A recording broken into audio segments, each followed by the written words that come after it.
I'm thankful to welcome you to what appears to be the beginning of the end of the longest government shutdown in U.S. history, as shameful as that is. I don't think it's coincidental, you know how I think, but it's after 40 days of wandering in the wilderness and making the American people suffer needlessly, some Senate Democrats finally have stepped forward to end the pain. It appears to us this morning that our long national nightmare is finally coming to an end, and we're grateful for that. During the historic roll call last night, I walked across the aisle and met with Senator John Thune, the Republican leader. I told him that I was counting on him to keep his word on this agreement. He assured me he would. Many of my friends are unhappy. They think we should have kept our government closed indefinitely to protest the policies of the Trump administration.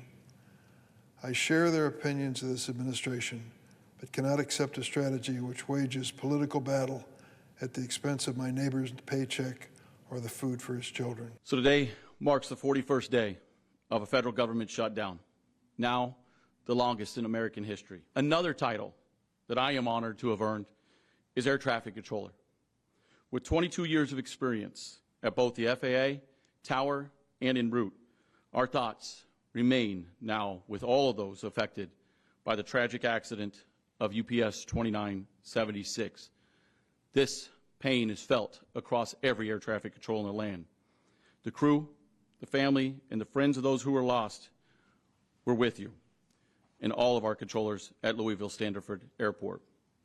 But today, it benchmarks the first time in history that air traffic controllers and other aviation safety professionals we represent have now received two $0 paychecks, 41 days without pay.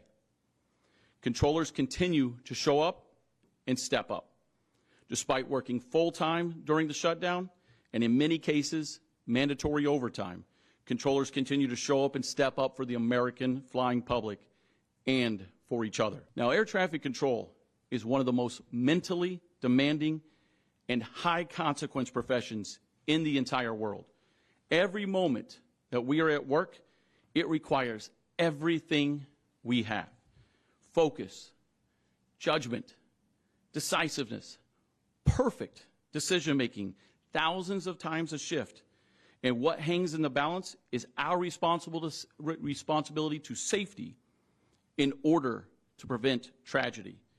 Air traffic controllers must show up day in and day out, fully prepared to handle the stress, pressure, and the weight of their responsibilities to the American flying public and their safety.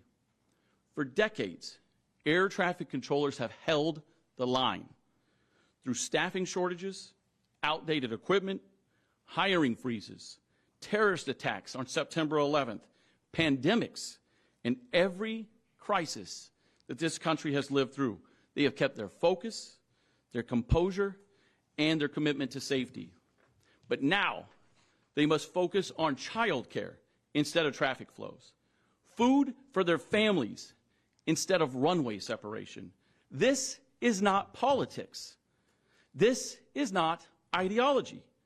This is the erosion of the safety margin the flying public never sees, but America relies on every single day. The added stress leads to fatigue. The fatigue has led to the erosion of safety and the increased risk every day that this shutdown drags on.